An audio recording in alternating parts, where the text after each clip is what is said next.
ಎಲ್ಲರಿಗೂ ನಮಸ್ಕಾರ. ಇವತ್ತೊಂದು ಸೊಗಸಾದ ವೈಟ್ ಪಲಾವ್ ಮಾಡ್ತಾಯಿದ್ದೀನಿ. ತುಂಬ ಚೆನ್ನಾಗಿರುತ್ತೆ.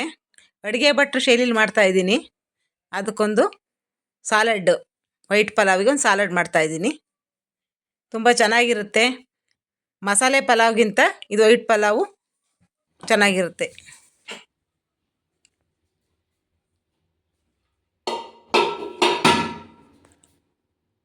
ಇದಕ್ಕೆ ಬೇಕಾಗಿರೋಂತಹ ಸಾಮಗ್ರಿಗಳು: 1 ಲೋಟ ಸೋನಾ ಮಸೂರಿ ಅಕ್ಕಿ,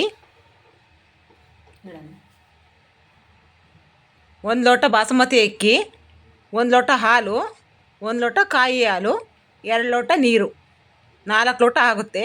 ಮತ್ತು ಇದು ಪಲಾವ್ ಎಲೆ, ಇದು ನಮ್ಮದ್ರಲ್ಲೇ ಬಿಟ್ಟಿದ್ದು, ಹಸಿ ತೊಗೊಂಡಿದ್ದೀನಿ. ಇದು ಹಾಲು 5 ಪೀಸ್ ಅಂತ ಹೇಳ್ತಾರೆ. ನಾವು ಬಿರಿಯಾನಿ ಎಲೆ ಅಂತೀವಿ, ಬಿರಿಯಾನಿ ಎಲೆ ಅಲ್ಲ, ಆದರೂ ಇದು ಆಲ್ ಸ್ಪೈಸೀಸ್ ಮರ ಅಂತ ಇದೆ ನಮ್ಮದ್ರಲ್ಲಿ. ಎಲ್ಲದಕ್ಕೂ ಬರುತ್ತೆ ಇದು. ಪ್ರತಿಯೊಂದು ಬಿರಿಯಾನಿ ಮತ್ತು ಸಾಂಬಾರು ಪೌಡ್ರು ಯಾವುದಕ್ಕೆ ಬೇಕಾದರೂ ಹಾಕ್ಬೋದು. ಚಕ್ಕೆ, ಮೊಗ್ಗು, ಕಲ್ಲುವ, ಜಾಪತ್ರೆ, ಸೋಂಪು, ಲವಂಗ, ಏಲಕ್ಕಿ, ಚಕ್ರ ಮೊಗ್ಗು. ಒಗ್ಗರಣೆಗೆ ಈರುಳ್ಳಿ, ಹಚ್ಚಿರೋ ಶುಂಠಿ, ಹಸಿರು ಮೆಣಸಿನ್ಕಾಯಿ, ಬೆಳ್ಳುಳ್ಳಿ ಪೇಸ್ಟು, ತುಪ್ಪ, ಎಣ್ಣೆ. ಬಟಾಣಿ, ಬೀನ್ಸು, ಆಲೂಗೆಡ್ಡೆ, ಕ್ಯಾರೆಟು, ಅದ್ರ ಜೊತೆ ನವಿಲು ಕೋಸು ಹಾಕಿದ್ದೀನಿ ಸ್ವಲ್ಪ. ಈಗ ಅಕ್ಕಿನ ತೊಳ್ಕೊತಾ ಇದ್ದೀನಿ. ನಾನು ಸಪ್ರೇಟಾಗಿ ನೆನೆಸ್ತೀನಿ, ಒಂದು 1/4 ಗಂಟೆ ನೆನೆಸ್ತೀನಿ. ಸೋನಾನು ಬಾಸುಮತಿನೂ ಸಪ್ರೇಟಾಗಿ ನೆನೆಸ್ಕೊತಾ ಇದ್ದೀನಿ. ತೊಳೆದು ಇಟ್ಕೊಂಡೆ.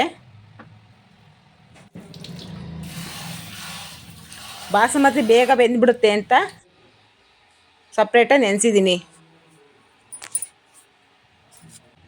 ಈಗ ಒಗ್ಗರಣೆಗೆ ಎಣ್ಣೆ, 1-2 ಸ್ಪೂನ್ ತುಪ್ಪ ಹಾಕ್ತೀನಿ.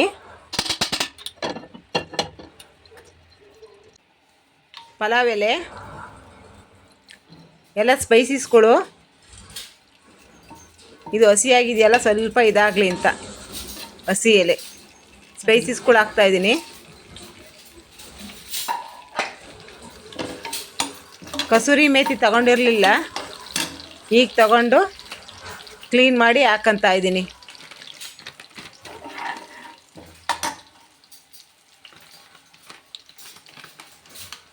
ಪ್ಯಾಕೆಟ್ ಒಳಗೆ ಏನೇ ಅಂದರೂ ಸ್ವಲ್ಪ ಗಲೀಜಿದ್ದೇ ಇರುತ್ತೆ, ಅದಕ್ಕೆ ಸ್ವಲ್ಪ ಕ್ಲೀನ್ ಮಾಡೇ ತಗೋಬೇಕು.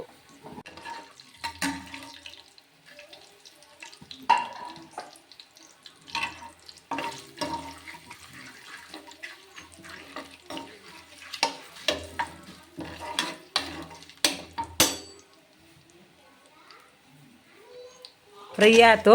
ಈಗ ಈರುಳ್ಳಿ ಹಾಕ್ತಾಯಿದ್ದೀನಿ. ಈರುಳ್ಳಿ ಸ್ವಲ್ಪ ತುಪ್ಪದಲ್ಲಿ ಫ್ರೈ ಆಗಲಿ.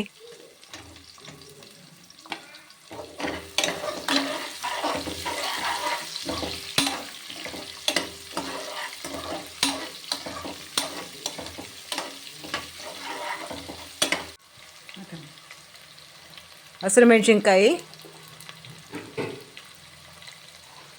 ಹಚ್ಚಿರೋಂಥ ಶುಂಠಿ, ಪೇಸ್ಟ್ ಮಾಡ್ಕೊಳ್ಳಲ್ಲ ಶುಂಠಿ, ನಾನು ಹಚ್ಚಾಕ್ತೀನಿ ವೈಟ್ ಪಲಾವಿಗೆ ಮಾತ್ರ.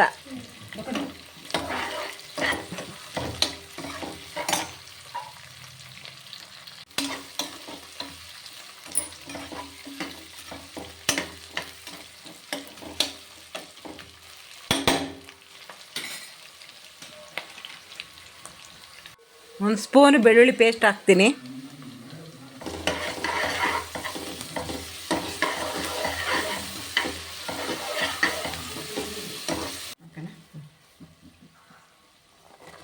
ಬೀನ್ಸ್ ಹಾಕ್ತೀನಿ. ಬೀನ್ಸು ಫಸ್ಟು ಸ್ವಲ್ಪ ಫ್ರೈ ಆಗಲಿ ಅಂತ ಫಸ್ಟ್ ಬೀನ್ಸ್ ಹಾಕ್ತೀನಿ, ಅದು ಬೇಯಲ್ಲ ಬೇಗ ಅಂತ.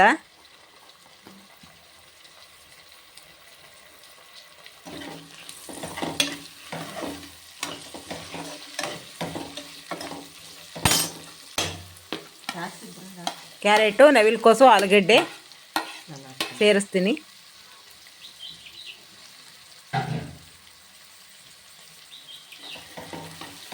ಸ್ವಲ್ಪ ಫ್ರೈ ಮಾಡಬೇಕು.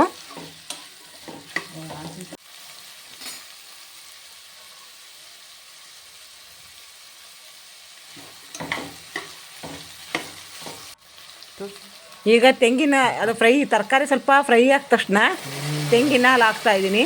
ತೆಂಗಿನ ಹಾಲು ಸ್ವಲ್ಪ ಕುದಿ ಬರಲಿ.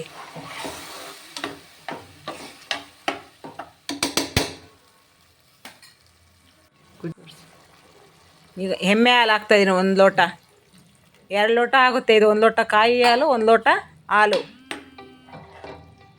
2 ಲೋಟ ಆಗುತ್ತೆ. ಮತ್ತು 2 ಲೋಟ ನೀರು ಹಾಕ್ತೀನಿ, 4 ಲೋಟ ಆಗುತ್ತೆ. ಸ್ವಲ್ಪ ಕುದ್ದಿದ ತಕ್ಷಣ 2 ಲೋಟ ನೀರು ಹಾಕ್ತೀನಿ. ಒಂಚೂರು ನೀರು ಜಾಸ್ತಿ ಏನಾದರೂ ಆಯಿತು ಅಂದರೆ ಅನ್ನ ಚೆನ್ನಾಗೇ ಆಗಲ್ಲ.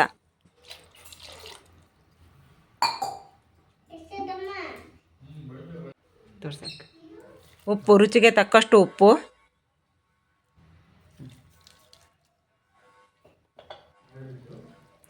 ಈಗ ಅದು ಕುದಿದ ತಕ್ಷಣ ಅಕ್ಕಿ ಹಾಕಿ ಸ್ವಲ್ಪ ಸೋನಾ ಮೊಸರು ಅಕ್ಕಿ ಹಾಕ್ತಾಯಿದ್ದೀನಿ. ನೆನೆಸಿರೋ ಅಂಥ ಸೋನಾ ಮೊಸರಿನ 1/4 ಗಂಟೆ ನೆನೆಸಿದ್ದೀನಿ. ಇದು ಸ್ವಲ್ಪ ಕುದಿದ ತಕ್ಷಣ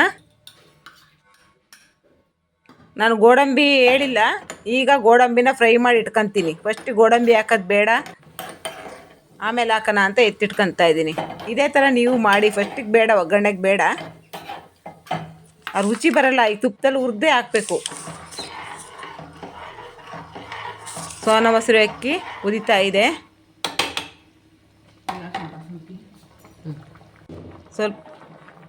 ಸ್ವಲ್ಪ ಕುದ್ದ ತಕ್ಷಣ ಈಗ ಬಾಸುಮತಿ ಹಾಕ್ತಾಯಿದ್ದೀನಿ. ಹಿಂಗೆ ಮಾಡೋದ್ರಿಂದ ಎರಡನ್ನೂ ಅನ್ನ ಸಮ ಪ್ರಮಾಣವಾಗಿ ಆಗುತ್ತೆ. ಅದಕ್ಕೋಸ್ಕರ ನಾನು ಹಿಂಗೆ ಮಾಡ್ತೀನಿ. ಘಮ ಚೆನ್ನಾಗಿ ಬರ್ತಾಯಿದೆ, ಪರ್ಫೆಕ್ಟಾಗಿ. ಒಂದು ಅರ್ಧ ಬೇಯ್ಲಿ ಇದರಲ್ಲೇ ಅಕ್ಕಿ ಬೆಂದರೆ ತಕ್ಷಣ ಕ್ಯಾಪ್ ಹಾಕೋದು ಬೇಡ, ತಕ್ಷಣ ಕೂಗ್ಸೋದು ಬೇಡ.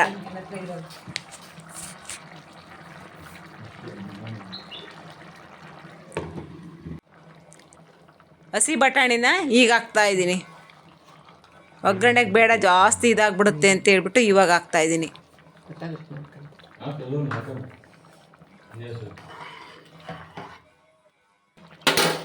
ಫ್ರೈ ಆಗಿರೋ ಗೋಡಂಬಿ ಈಗ ಹಾಕ್ಬೇಕು. ಗೋಡಂಬಿ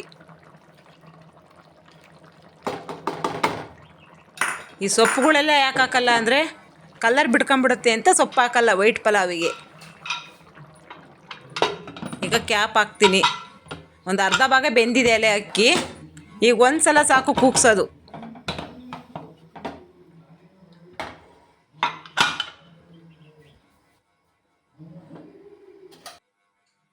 ಸೌತೆಕಾಯಿ ಸಲಾಡ್ ಮಾಡಿದ್ದೀನಿ, ಆಗಿದೆ. ತರಕಾರಿಗಳ ಸ್ವಲ್ಪ ಇನ್ನೂ ನೀವು ಕಡಿಮೆನೇ ಹಾಕ್ಕೊಳ್ಳಿ. ಫುಲ್ಲು ವೈಟ್ ಬರುತ್ತೆ ರೈಸು, ಫುಲ್ ವೈಟ್ ಬೇಕು ಅಂದರೆ.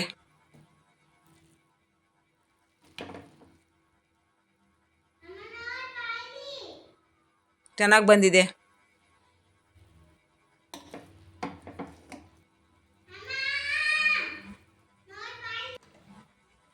ಈಗ ಬಡಿಸ್ತಾ ಇದ್ದೀನಿ.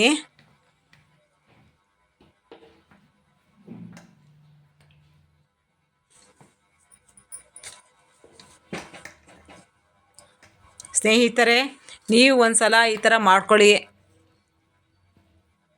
ಮಸಾಲೆ ಪಲಾವ್ ಮಾಡಿ ಇದು ಒಂದು ಸಲ ಮಾಡಿ, ಚೆನ್ನಾಗಿರುತ್ತೆ. ಸೌತೆಕಾಯಿ ಸಲಾಡು ಮಿಕ್ಸ್ ಮಾಡ್ಕೊಂಡು ತಿನ್ನೋದು ಬೇಡ, ಅದಕ್ಕೆ ಇದನ್ನು ಸಪ್ರೇಟಾಗಿ ತಿಂದ್ಕೊಂಡ್ರೆ ಚೆನ್ನಾಗಿರುತ್ತೆ. ಪಲಾವಿಗೆ ಮಿಕ್ಸ್ ಮಾಡಿದ್ರೆ ಅಷ್ಟು ರುಚಿ ಅನಿಸಲ್ಲ. ಮಸಾಲೆ ಜಾಸ್ತಿ ಇರಲ್ಲ, ಲೈಟಾಗಿರುತ್ತೆ ರೈಸ್ ಇದು. ಭಟ್ರು ಶೈಲಿಯಲ್ಲಿ ಮಾಡಿದ್ದೀನಿ. ಈ ವಿಡಿಯೋ ನೋಡಿದ ನಿಮಗೆಲ್ಲರಿಗೂ ಧನ್ಯವಾದಗಳನ್ನ ಹೇಳ್ತಾ ಇದ್ದೀನಿ. Thank you so much.